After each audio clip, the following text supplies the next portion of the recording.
आज़म, उन्होंने इतनी जद्दोजहद की, इतनी कुर्बानियां दी, पता था कि उनकी ज्यादा देर जिंदगी नहीं है, लेकिन उन्होंने क्यों इस ख्वाब के पीछे अपनी जान की कुर्बानी दी। और फिर लाखों लोग,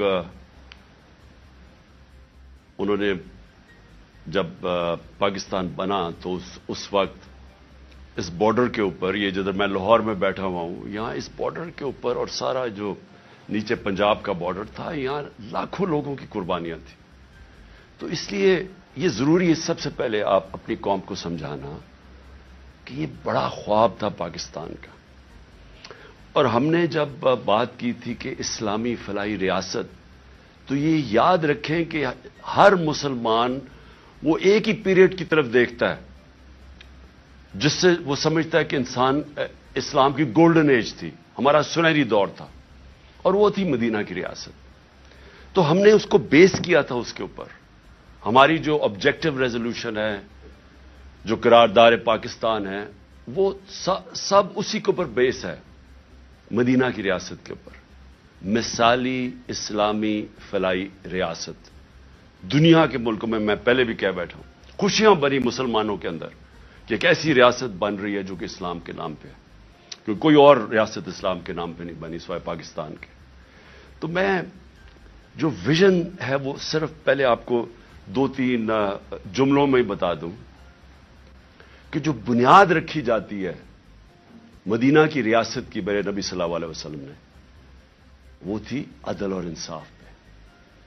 और इसके ऊपर बहुत, आज से तकरीबन 800 साल पहले, दुनिया के जो समझा जाता है कि मॉडर्न हिस्ट्री के बाप थे, चाहे वो मगरब हो या दुनिया मानती है उनको, उनका नाम था इब्ने खालदून।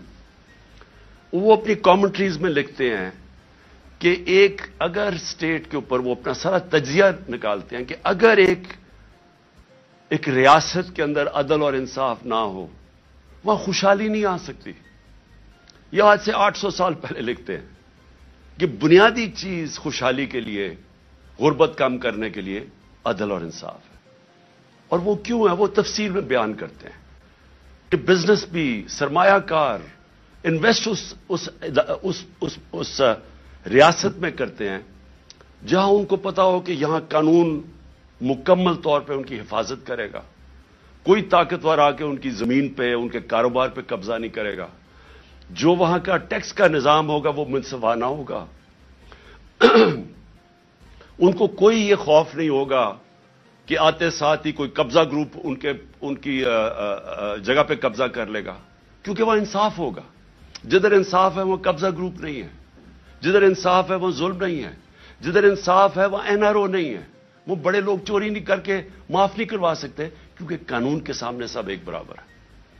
तो ये जब मदीना की रियासत की बुनियाद रखी गई अदल और इंसाफ पे, तो ये याद रखें कि वो उस वक्त बड़े बुरे हालात थे, खुशहाली बाद में आई, पहले इंसाफ आया। तो आज मैं इसलिए ये इसके ऊपर बात करना चाहता हूं कि हम उस विजन से इतना दूर जा रहे हैं कि मुझे खौफ आ रहा है कि हम बचेंगे भी या नहीं बहैसियत कौम। एक अंग्रेजी की स्टेटमेंट है, nations without a vision die.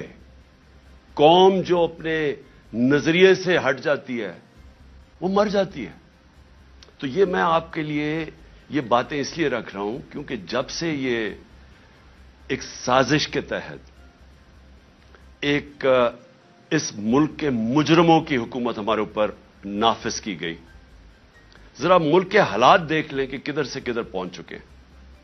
और मैं इसलिए ये आपके लिए कह रहा हूं क्योंकि अब जिस तरफ आप जा रहे हैं, मैं आखिर में उधर आऊंगा कि अगर हम बहैसियत कौम, मैं अपनी सारी कौम को, पार्टी को नहीं कह रहा, कौम को कह रहा हूं कि अगर आज हम नहीं जागेंगे और हम जद्दोजहद नहीं करेंगे, हम सब जिम्मेदार होंगे जो जिस तरफ अब हम जिस रुख पे निकल चुकी है। सबसे पहले माशियत आ जाए।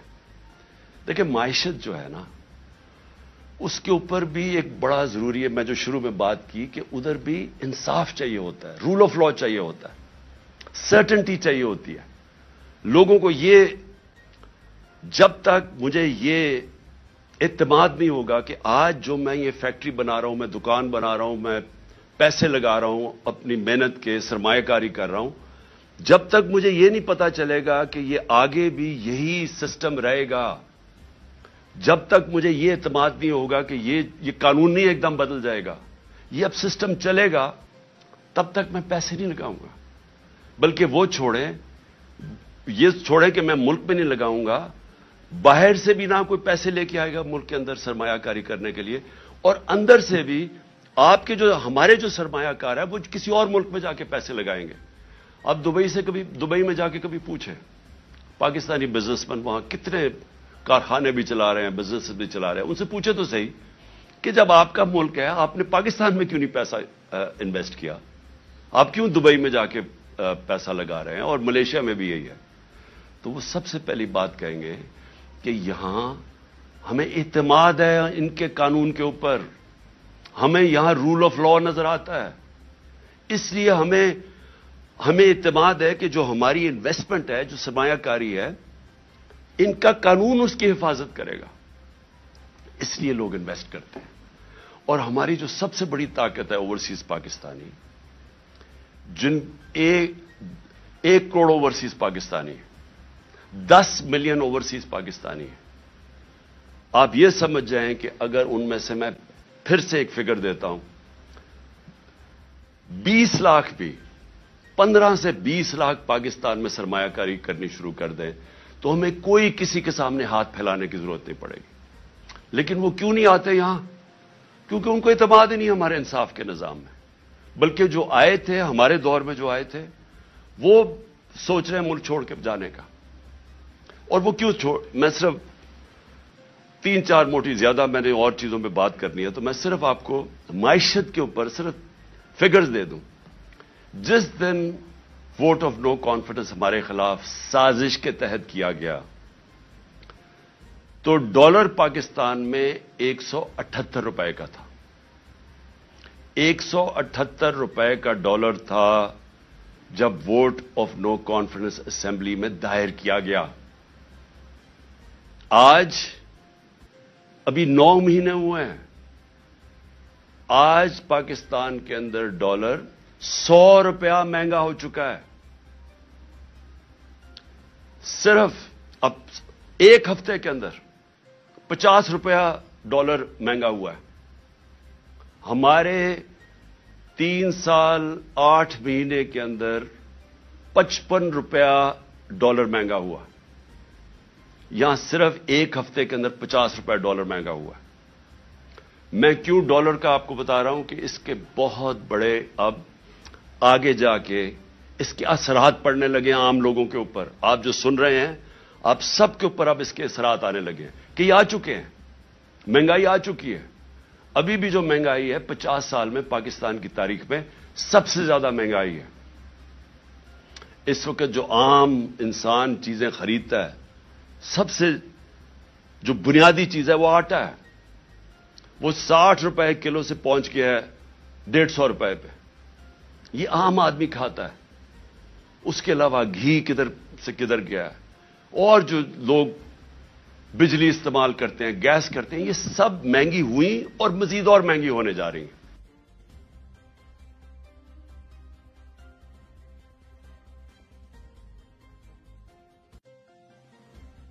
شامل ہیں وہ سب مہنگی ہوتی جا رہی ہیں اور ہوں گی آگے جا کے. تو اس کے ابھی پورے اثرات آئے نہیں ہیں، آنے والے ہیں. تو یہ کیسے کون سی قیامت آئی تھی کہ پاکستان کے اندر اس طرح کی معیشت ڈوبنے کے اوپر کھڑی ہے؟ کیا ہوا؟ تیل کا ہی کہتے ہیں نا. اثر ہم تیل امپورٹ کرتے ہیں. تیل جب مہنگا ہوتا ہے، بجلی مہنگی، اس کا سارا اثر پڑ جاتا ہے ٹرانسپورٹ پہ، ہر چیز پہ. اور جب وہ ہر انسان کو افیکٹ کرتی ہے. تو تیل پھر سے میں بتا دوں کہ ہمارے دور میں 110 سے 115 ڈالر بیرل پہ گیا تھا. آج پہلے کوئی 75 ڈالر پہ چلا گیا تھا، نیچے گر کے اب کوئی 85 ڈالر کے اوپر تیل ہے بیرل. تو کس وجہ سے یہ ایک دم یہ جو طوفان آ گیا مہنگائی کا، اور ہر چیز مہنگی اور روپے پہ پریشر. آج پاکستان کے ریزروز ادھر پہنچ گئے ہیں جدھر ہم نے جب ایٹمی دھماکہ کیا تھا تو اس سے بھی نیچے پہنچ گئے ہیں. تو جو ریزروز، اگر آپ اس کا مطلب یہ کہ جب آپ کے ریزروز گرتے ہیں تو روپے پہ پریشر پڑ رہا ہے، اور جب ریزروز گرتے ہیں اس سے بھی خوفناک چیز جو ہم سب کو، ہم سارے پاکستانیوں کو تشویش ہوگی سن کے کہ ہماری سیکیورٹی پہ اس کا افیکٹ جاتا ہے. ہندوستان کے ریزروز کچھ پتہ نہیں 550 ارب ہے، 550 ارب ڈالر ہیں. ہمارے $3 ارب سے بھی نیچے گر گئے. تو کہاں 550 ارب ڈالر اور کہاں $3 سے نیچے گرنے کا، صرف آپ کو اگر کبھی آپ کو دل کے اوپر اگر تکلیف پہنچانی ہے تو ہندوستان کی چینلز دیکھیں آج کل وہ کس طرح پاکستان کا نام لے رہی ہیں کہ یہ صرف 9 مہینے کے اندر ملک کدھر سے کدھر پہنچ گیا. اب میں جو یہ امپورٹڈ گورنمنٹ کے imported finance minister Ishaq Dar, پہلے تو انہوں نے بڑی بڑکیں ماری کہ 200 سے میں نیچے ڈالر کروں گا. پھر IMF کو انہوں نے دھمکیاں دی، پھر موڈیز جو ریٹنگ ایجنسیز ہے اس کو دھمکیاں دی، اور آج اپنے گھٹنے ٹیک لیے ہیں اور آج کہہ رہے ہیں کہ جی کرتا تو سب کچھ اللہ ہے، اس کی مرضی کے بغیر تو کچھ نہیں ہوتا، لیکن اللہ نے بھی کوئی کنڈیشنز لگائی ہوئی ہیں کہ میں تب تمہاری مدد کرتا ہوں تب تم یہ چیزیں کرو. اور اس کے بعد خیرات کے اوپر آ گئے ہیں کہ خیراتی اداروں کو کہیں گے کہ وہ آ کے مدد کریں پاکستان کی. اس کا مطلب ہوں گی آگے جا کے. تو اس کے ابھی پورے اثرات آئے نہیں ہیں، آنے والے ہیں. تو یہ پاکستان کے اندر اس طرح کی معیشت ڈوبنے کے اوپر کھڑی ہے. کیا ہوا ہے؟ تیل کا ہی کہتے ہیں نا، اصل تو اثر ہم تیل امپورٹ کرتے ہیں، تیل جب مہنگا ہوتا ہے، بجلی مہنگی، اس کا سارا اثر پڑ جاتا ہے ٹرانسپورٹ پہ، ہر چیز پہ، اور جب وہ ہر انسان کو افیکٹ کرتی ہے. تو تیل پھر سے میں بتا دوں کہ ہمارے دور میں 110 سے $115 بیرل پہ گیا تھا. آج پہلے کوئی $75 پہ چلا گیا تھا، نیچے گر کے اب کوئی $85 کے اوپر تیل ہے بیرل. تو کس وجہ سے یہ ایک دم یہ جو طوفان آ گیا مہنگائی کا اور ہر چیز مہنگی اور روپے پہ پریشر. آج پاکستان کے ریزروز ادھر پہنچ گئے ہیں جدھر ہم نے جب ایٹمی دھماکہ کیا تھا تو اس سے بھی نیچے پہنچ گئے ہیں. تو جو ریزروز، اگر آپ اس کا مطلب یہ کہ جب آپ کے ریزروز گرتے ہیں تو روپے پہ پریشر پڑ رہا ہے، اور جب ریزروز گرتے ہیں اس سے بھی خوفناک چیز جو ہم سب کو، ہم سارے پاکستانیوں کو تشویش ہوگی سن کے کہ ہماری سیکیورٹی پہ اس کا افیکٹ جاتا ہے. ہندوستان کے ریزروز کچھ پتہ نہیں 550 ارب ہے، 550 ارب ڈالر ہیں. ہمارے $3 ارب سے بھی نیچے گر گئے. تو کہاں 550 ارب ڈالر اور کہاں $3 سے نیچے گرنے کا، صرف آپ کو اگر کبھی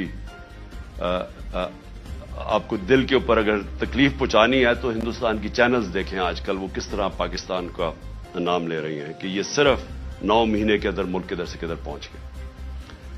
اب میں جو یہ امپورٹڈ گورنمنٹ کے امپورٹڈ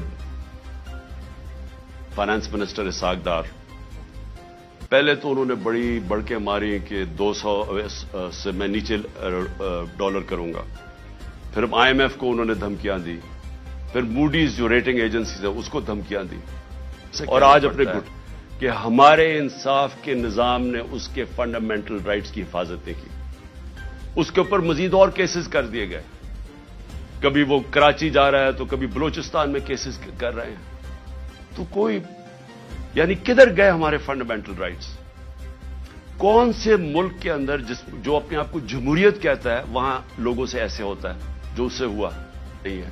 ابھی آگے ریکور نہیں کیا شہباز، ان کو کوئی پتا نہیں. ابھی تک جس طرح اس کے اوپر تشدد کیا گیا، ابھی تک اس کا اثرات اس کے اوپر ہے. کوئی اس کو انصاف ملنے کی آس پاس سے کوئی نظر نہیں آ رہا، بلکہ ابھی بھی کیسز بھگت رہا ہے وہ. اور ایک آدمی جو ملک کی مدد کرنے آیا تھا، اپنی سے بڑا آئیڈیلزم لے کے آیا تھا، وہ پیسے خرچ کر رہے وکیلوں کے اوپر، اپنے کیسز کے اوپر.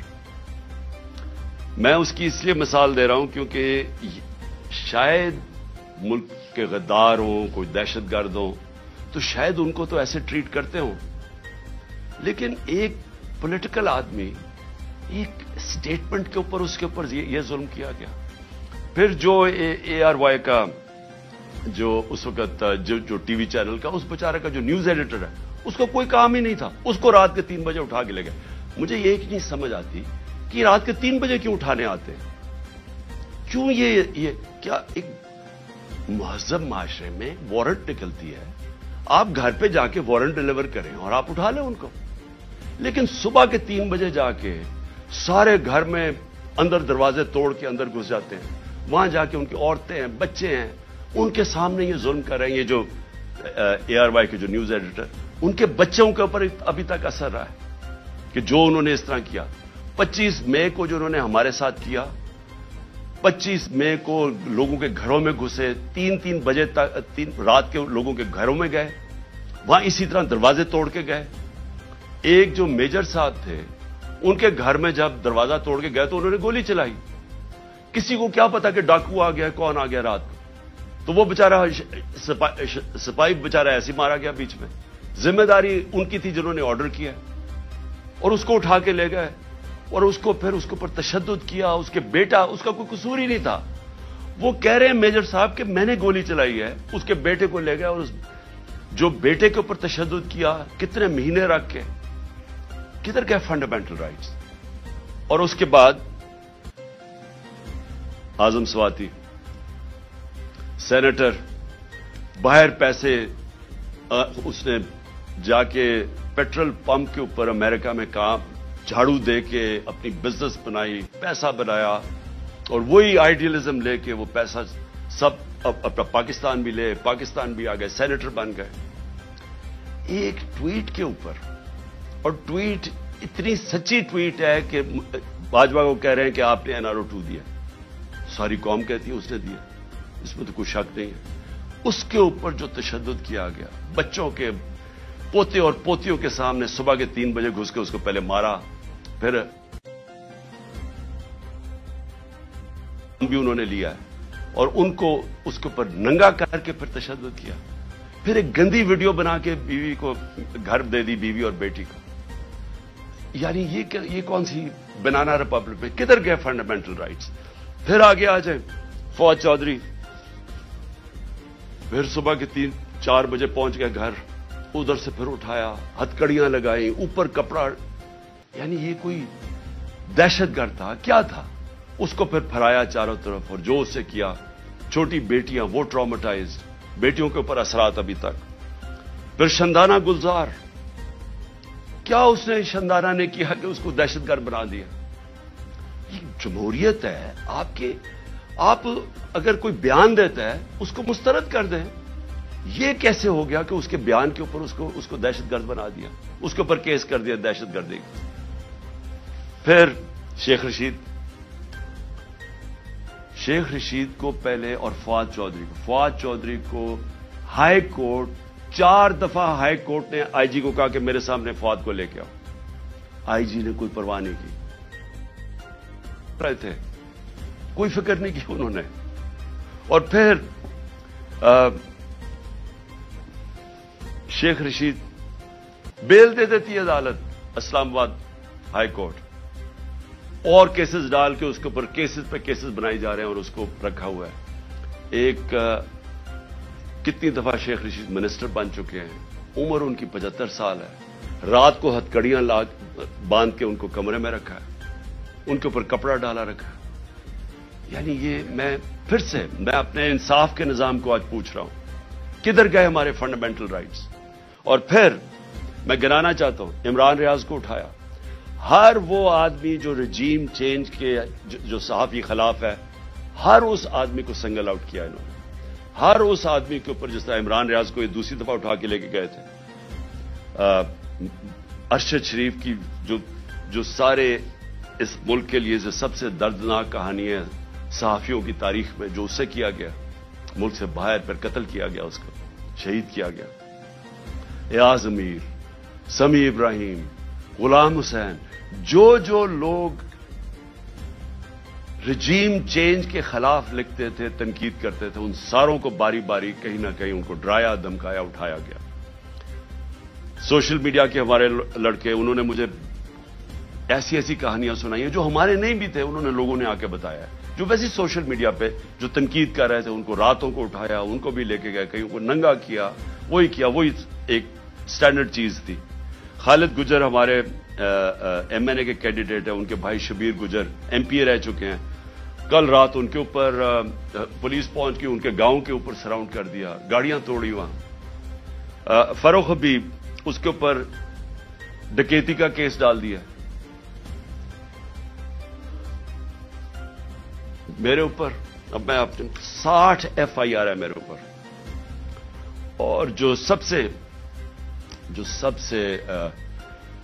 हैरान कुन चीज ये है कि अगर मैं एक्स प्राइम मिनिस्टर हूं, अपनी एफआईआर नहीं कटवा सका, और उसके बाद जो जेआईटी बनी थी, जो चीजें निकाल रही थी, जिसमें वाजे हो गया कि और वो लोग शामिल थे जिनको मैंने 3 नाम जो नामजद किए थे कि जो एफआईआर में, वो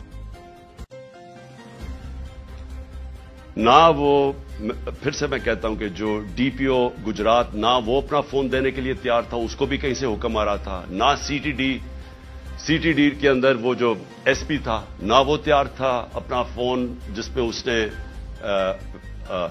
वो जो दूसरी वीडियो बनाई थी, वो जो शूटर था नवीद या नदीम, ना उन्होंने दिया, ना उन्होंने कोऑपरेट किया। लेकिन जो रिपोर्ट दर्ज करवाई गई अदालत ने, जेआईटी ने अदालत में जो रिपोर्ट दर्ज करवाई, उसके अंदर यह चीज वाजे हो गई कि 3 शूटर थे, एक नहीं था, तो दीनी इंतहा पसंद का सारा खत्म हो गया केस। लेकिन जो सीटीडी के अंदर जब उसको नवीद को उठा के सीटीडी लेके गई, तो वहां क्या काम था उनको सीटीडी पे? तो क्या अगर किसी में कोई शक है तो अब ये शक हट जाना चाहिए कि ये जिन लोगों ने करवाया था उनका काम मेरी हिफाजत करना था, उन्होंने ये करवाया सब कुछ, और इसलिए वो कवर अप कर रहे हैं। केयरटेकर गवर्नमेंट कैसे हो सकती है कि जेआईटी की, जो पंजाब गवर्नमेंट ने नोटिफाई की हुई जेआईटी, उसको बंद कर दिया, उसका काम नहीं करने दे रहा है? किस चीज का खौफ है? क्योंकि ताकतवर लोगों ने अपना फैसला किया हुआ है कि अगर वो कानून के ऊपर है, ये है।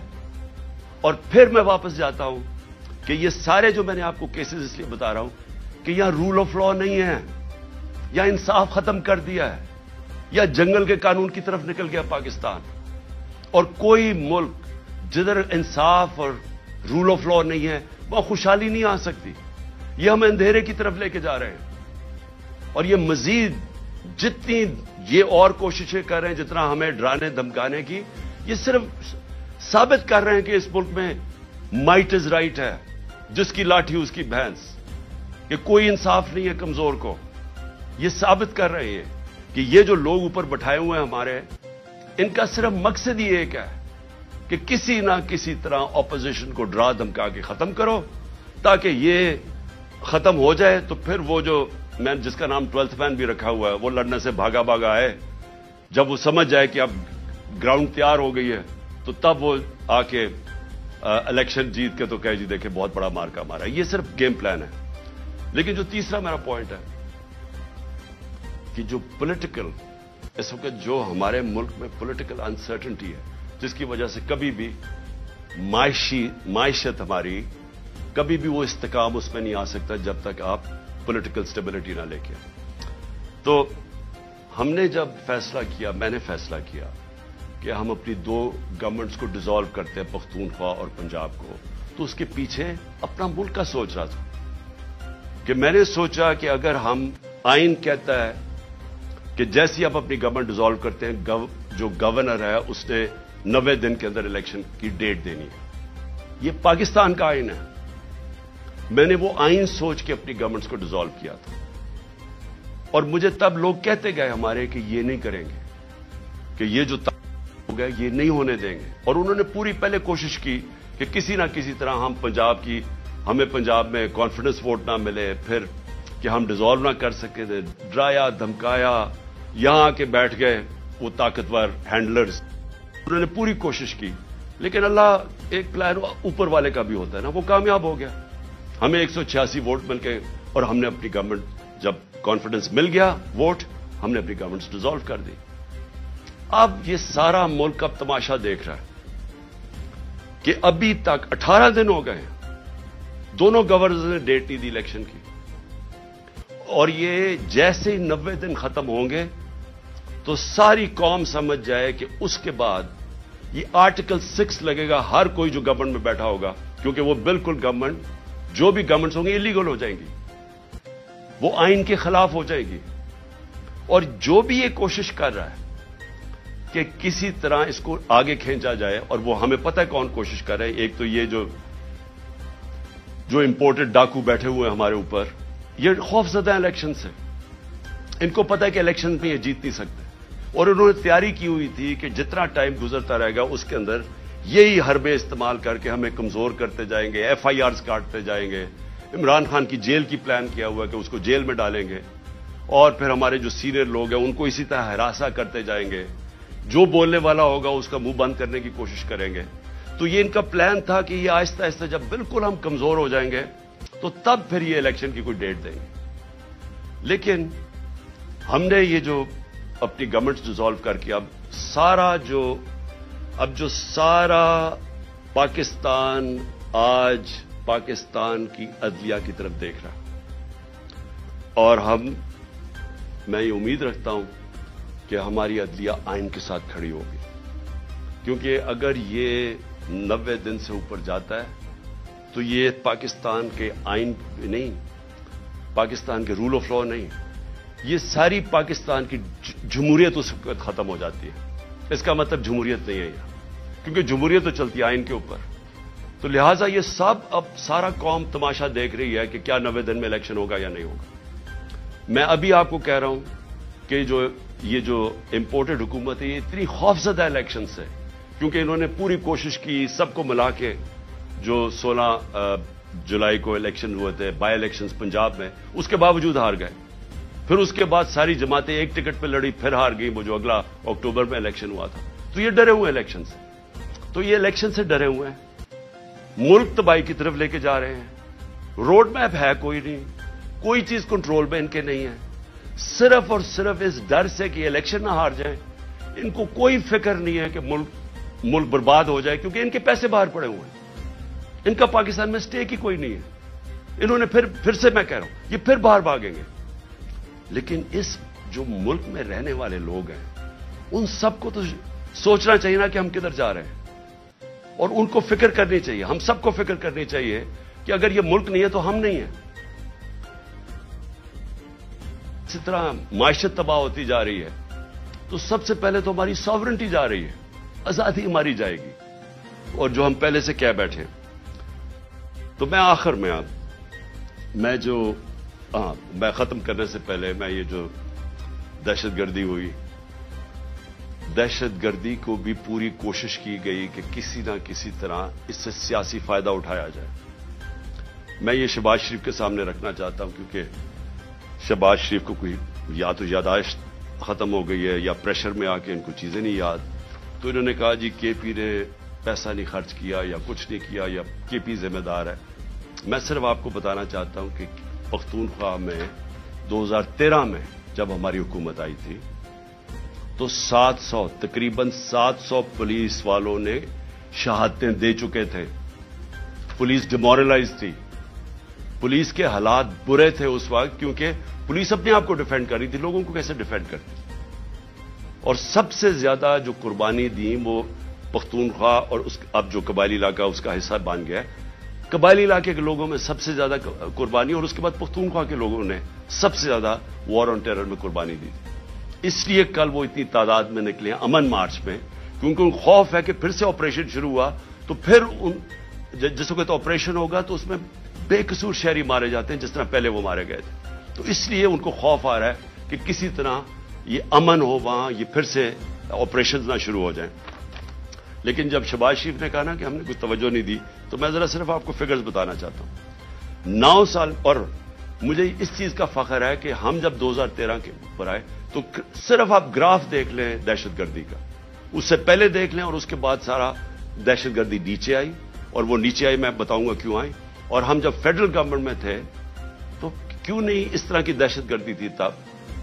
हम जिम्मेदारी तब लेते हैं जब हम गवर्नमेंट में बैठे हुए थे। जब गवर्नमेंट से 9 महीने निकल चुके हैं, जिम्मेदारी आपकी है, नाअहली आपकी है। पख्तूनख्वा ने 9 सालों में 2013 के बाद 600 अरब रुपया खर्च किया सिक्योरिटी के ऊपर। उससे पहले ट्रेनिंग का एक पुलिस का स्कूल था, 4 स्कूल बनाए हमारे होते हुए, 4 नए स्कूल बनाए गए पुलिस के हमारे दौर में 9 सालों में। उससे सबसे इंपॉर्टेंट चीज कि एलीट ट्रेनिंग स्कूल बनाया नौशहरा में, कि एलीट पुलिस उसकी ट्रेनिंग की जाए। स्पेशल कॉम्बैट फोर्स बनाई गई जिसका सिर्फ मकसद था कि दहशतगर्दी के लिए उनको ट्रेन किया जाए। इसकी वजह से दहशतगर्दी नीचे आई। फिर शहबाज शरीफ ने कोई कहा कि जी फोरेंसिक डीएनए की लेबोरेटरी नहीं बनी। 2017 में खैबर मेडिकल कॉलेज में डीएनए की लेबोरेटरी बनाई गई। तो मैं ये जो झूठ बोले गए वो खत्म करना चाहता हूं। फिर उसने कहा कि फाटा का जो बजट है उसमें सारे सूबे कंट्रीब्यूट कर रहे थे। जब फाटा का मर्जर हुआ तो सब ने फैसला किया कि हां हम पैसे देंगे ताकि फाटा जब हिस्सा बना पख्तूनख्वा का तो उसको आराम से अब्जॉर्ब करने के लिए यह फैसला हुआ था। मैं आपको सिर्फ 2 सूबों ने पैसे दिए थे। वो जो कमिटमेंट की थी कि 4 सूबे अपने एनएफसी अवार्ड से पैसे देंगे, सिर्फ 2 सूबों ने, पख्तूनख्वा ने खुद दिए और दूसरा पंजाब ने दिए। बाकी 2 सूबों से पैसा नहीं आया वहां। और जब हमारे दौर में हमने 55 अरब रुपया एलोकेट किया था फाटा के लिए ताकि वहां डेवलपमेंट हो और वो मर्ज कर जाए आराम से। जब से पीडीएम आई है 55 अरब से सिर्फ 5 अरब रुपया दिया गया है पख्तूनख्वा की हुकूमत। तो मैं ये सिर्फ करेक्ट करना चाहता था कि ये जरा झूठ बोले गए थे।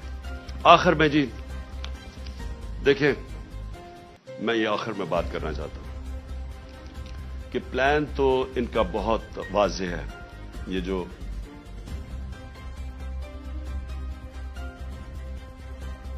तो ये है कि कमजोर करके तहरीक इंसाफ को डरा धमका के लोगों को केसेस करवा के और फिर बिल्कुल जब ये कमजोर हो जाए और फिर इलेक्शन कमीशन इनके साथ मिली हुई है, वो हर किस्म की मदद कर रही है इनकी इलेक्शन की, और फिर केयर टेकर गवर्नमेंट ऐसी ले आए। मैं फिर से रिपीट करता हूं कि इस मुल्क की तारीख में केयर टेकर गवर्नमेंट का ऐसा मजाक नहीं उड़ा जो ये अब उड़ा है। ये ऐसी केयर टेकर गवर्नमेंट बनाई है कि हमारे जो सबसे हमारे खिलाफ पुलिस वाले थे और ब्यूरोक्रेट्स थे उनको हमारे ऊपर मुसल्लत किया गया। वो लोग जो सारे हमारे एंटी थे, यानी इतनी भी शर्म नहीं आई कि 2-3 ही कोई होते जो कि न्यूट्रल होते। मैं प्रो भी नहीं कह रहा, न्यूट्रल होते। सारे एंटी लोगों को बैठा के 2 गवर्नमेंट्स में ले आए। इलेक्शन कमीशन भी इनकी, केयरटेकर गवर्नमेंट्स भी इनकी, पीछे मदद भी इनकी आ रही है, और उसके बाद केसेस करवा के और जेलों में डाल डूल के तो फिर ये इलेक्शन का प्लान बना हुआ। हमने जब 25 मई को जब हमारे पर तशद्दुद हुआ तो अगर उस वक्त हम फैसला कर देते, मैं फैसला कर देता, जो हमने प्लान बनाया था धरना देने का, मुझे पता था कि अगले दिन खून खराबा होना है, क्योंकि इन्होंने इतना जुल्म किया था लोगों के ऊपर कि वहां गुस्सा था। हम सारे हमारे वर्कर्स में सब में गुस्सा था और मुझे पूरा यकीन था कि अगले दिन क्लैश होना और खून खराबा होना और इंतशार फैलना। मैंने वो कॉल ऑफ कर दी। जो लॉन्ग मार्च थी 25 की सुबह को कॉल ऑफ कर दी, 26 की सुबह को। फिर 26 नवंबर को जब